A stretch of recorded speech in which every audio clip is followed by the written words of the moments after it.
Assalamualaikum warahmatullahi wabarakatuh. Sobat Jazirah, rahimakumullah. Bagaimana kabarnya? Semoga kalian semua senantiasa dalam lindungan Allah dan senantiasa diberikan rizki yang barokah. Amin ya rabbal alamin. Ketika Nabi Muhammad SAW dan kaum muslimin memperoleh Fatu Mekah atau kemenangan atas Mekah, beliau memanggil Utsman bin Thalhah bin Abi Thalhah atau juru kunci Ka'bah di zaman jahiliyah. Lantas Rasulullah berkata, "Tunjukkan kepadaku kunci Ka'bah." Utsman pun bergegas membuka tangannya dan bermaksud memberikan kunci itu kepada Nabi. Hampir saja beliau menerima kunci tersebut. Tiba-tiba Al-Abbas berdiri dan berkata, "Ya Nabi, demi bapakku, engkau dan ibuku, berikan kunci itu kepadaku, supaya aku yang mengurus masalah pengairan dan kunci Ka'bah itu sekaligus." Mendengar ucapan ini, Utsman menutup kembali tangannya. Kemudian Nabi bersabda, "Berikan kunci itu kepadaku, wahai Utsman." Utsman lalu memberikan kunci itu kepada Nabi seraya berkata, "Ini dia, amanah dari Allah." Nabi berdiri dan membuka pintu Ka'bah. Dilanjutkan kemudian dengan tawaf mengelilingi Ka'bah. Pada saat itu juga Jibril turun memerintahkan kepada Nabi untuk mengembalikan kunci tersebut kepada Utsman. Nabi memanggil Utsman bin Thalhah dan memberikan kembali kunci Ka'bah kepadanya. Demikian sebagaimana yang diriwayatkan oleh Ibnu Marduwaih yang bersumber dari Ibnu Abbas. Pada kesempatan lain, Rasulullah bertanya kepada sahabatnya, Mu'adz bin Jabal, "Wahai Mu'adz, tahukah kamu apa hak Allah atas hambanya dan apa hak hamba atas Allah?" Mu'adz kemudian menjawab, "Allah dan Rasul-Nya yang lebih mengetahuinya." Rasulullah lalu bersabda, "Sesungguhnya hak Allah atas hambanya adalah menyembahnya dan tidak menyekutukannya dengan selainnya. Adapun hak hamba atas Allah adalah ia tidak akan menyiksa hamba yang tidak menyekutukannya dengan selainnya." Dalam riwayat lain juga diceritakan tentang khidmah terhadap Ka'bah. Para pelayan Ka'bah disebut Al-Hijabah, sedangkan pelayan Ka'bah disebut Sidanatul Al-Bait. Mereka adalah kelompok jemaah yang mendapat keistimewaan pewaris atas perintah Rasulullah Sallallahu Alaihi Wasallam sampai saat ini. Mereka berasal dari Bani Syaibah. Mereka mendapat kepercayaan dari Rasulullah untuk menjadi juru kunci Ka'bah sepanjang zaman. Dalam suatu literatur sejarah, diceritakan bahwasannya ketika Fathu Mekah, Rasulullah berniat memasuki Ka'bah. Lalu beliau mencari Bani Thalhah agar membuka pintu Ka'bah. Setelah itu, dibukalah pintu Ka'bah. Setelah beberapa saat di dalam Ka'bah, Rasulullah keluar dan berkata, "Ingatlah, sesungguhnya setiap darah, harta, dan perbuatan sewenang-wenang seperti zaman jahiliyah adalah di bawah tanggung jawabku untuk mengurusnya, kecuali pekerjaan memberi minum jamaah haji atau sikayatul hajj dan menjaga Ka'bah. Sesungguhnya aku telah menetapkan keduanya untuk dikembalikan kepada orang yang berhak sebagaimana berlaku pada zaman jahiliyah." Ucapan Rasulullah diikuti oleh ayat yang artinya, "Sesungguhnya Allah menyuruh kamu menyampaikan amanat kepada yang berhak menerimanya dan menyuruh kamu apabila menetapkan hukum di antara manusia supaya kamu menetapkan dengan adil. Sesungguhnya Allah memberi pelajaran yang sebaik-baiknya kepadamu. Sesungguhnya Allah adalah Maha mendengar lagi Maha melihat." Kemudian Rasulullah memanggil Utsman bin Thalhah dan memberikan kembali kunci Ka'bah kepadanya. Sejak itu, Utsman bin Thalhah menjadi pewaris kunci Ka'bah. Setelah beliau meninggal, digantikan anak pamannya dari keturunan bapaknya sampai saat ini. Wallahu a'lam bishawab. Kisah selanjutnya,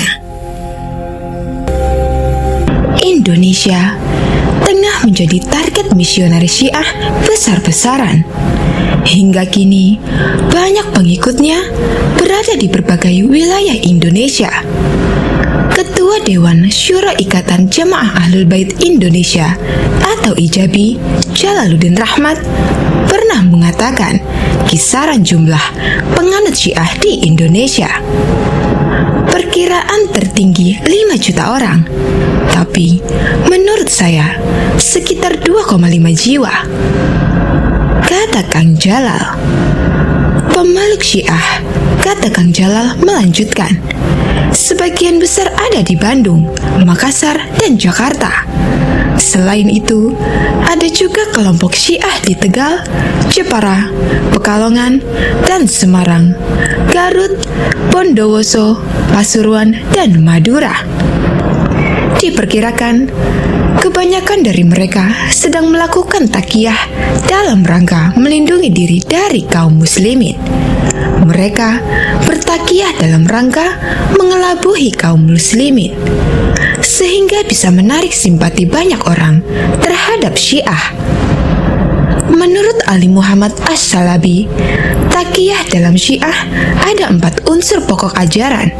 Yang pertama, menampilkan hal yang berbeda dari apa yang ada dalam hatinya. Kedua, takiyah digunakan dalam berinteraksi dengan lawan-lawan Syiah. Ketiga, takiyah berhubungan dengan perkara agama atau keyakinan yang dianut lawan-lawan Syiah. Dan keempat, digunakan di saat berada dalam kondisi mencemaskan. Kemudian menurut Syekh Mamduh Farhan Al-Buhairi di majalah Islam Internasional Kiblati, ciri-ciri pengikut Syiah sangat mudah dikenali. Kita dapat memerhatikan sejumlah ciri-ciri berikut ini. Yang pertama, mengenakan songkok hitam dengan berbentuk tertentu. Tidak seperti songkok yang dikenal umumnya masyarakat Indonesia. Songkok mereka seperti songkok orang Arab, hanya saja warnanya hitam. Kedua, tidak sholat Jumat. Meskipun sholat Jumat bersama jamaah, tetapi dia langsung berdiri setelah imam mengucapkan salam. Orang-orang akan mengira dia mengerjakan sholat sunnah, padahal dia menyempurnakan sholat zuhur 4 rakaat. Karena pengikut Syiah tidak meyakini keabsahan sholat Jumat, kecuali bersama imam yang maksum atau wakilnya. Ketiga, pengikut Syiah juga tidak akan mengakhiri sholatnya dengan mengucapkan salam yang dikenal kaum muslimin, tetapi dengan memukul kedua pahanya beberapa kali.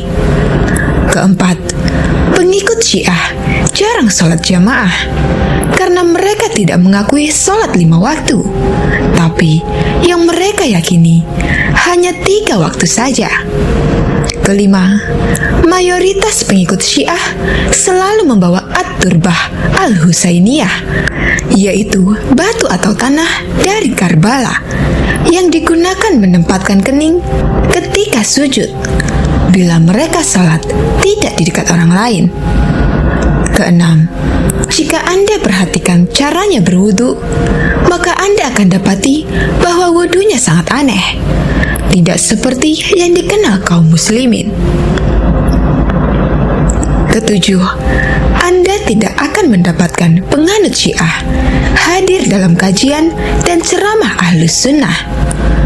Kedelapan, Anda juga akan melihat penganut Syiah banyak-banyak mengingat Ahlul Bait, Ali, Fatimah, Hasan, dan Husain radhiyallahu anhu.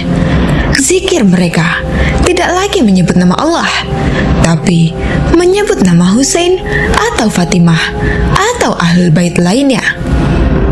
Kesembilan, mereka juga tidak akan menunjukkan penghormatan kepada Abu Bakar, Umar, Utsman, mayoritas sahabat radhiyallahu anhu, dan para istri Rasulullah sallallahu alaihi wasallam. ke-10. Pada bulan Ramadan, penganut Syiah tidak langsung berbuka puasa setelah azan maghrib. Dalam hal ini, Syiah berkeyakinan seperti Yahudi, yaitu berbuka puasa jika bintang-bintang sudah nampak di langit. Dengan kata lain, mereka berbuka bila benar-benar sudah masuk waktu malam.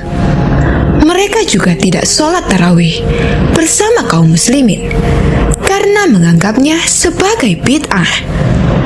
Ke-11, mereka berusaha sekuat tenaga untuk menanam dan menimbulkan fitnah antara satu kelompok kaum muslimin dengan kelompok lainnya. Sementara itu, mereka mengklaim tidak ada perselisihan antara mereka dengan Sunni. Ini tentu tidak benar. Ke-12, Anda tidak akan mendapati seorang penganut agama Syiah memegang dan membaca Al-Quran, kecuali jarang sekali. Itu pun sebagai bentuk takiyah atau kamuflase. Karena Al-Quran yang benar menurut mereka, yaitu Al-Quran yang berada di tangan Al-Mahdi yang ditunggu kedatangannya. 13. Orang Syiah tidak berpuasa pada hari Asyura. Mereka hanya menampilkan kesedihan di hari tersebut.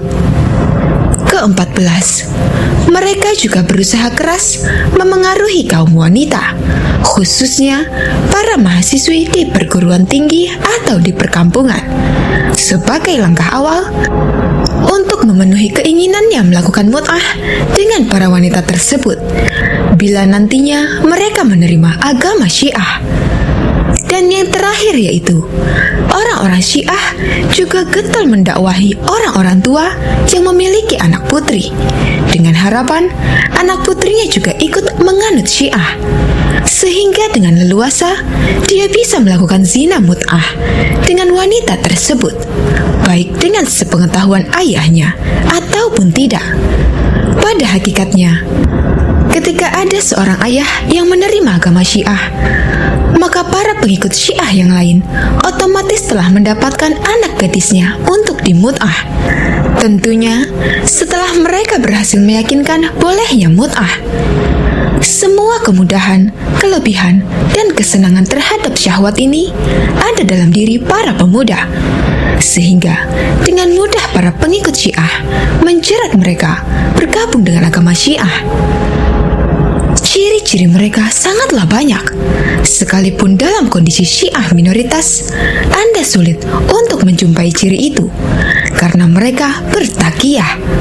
Selain yang kami sebutkan tadi, masih banyak ciri lainnya, sehingga tidak mungkin bagi kita untuk menjelaskan semuanya.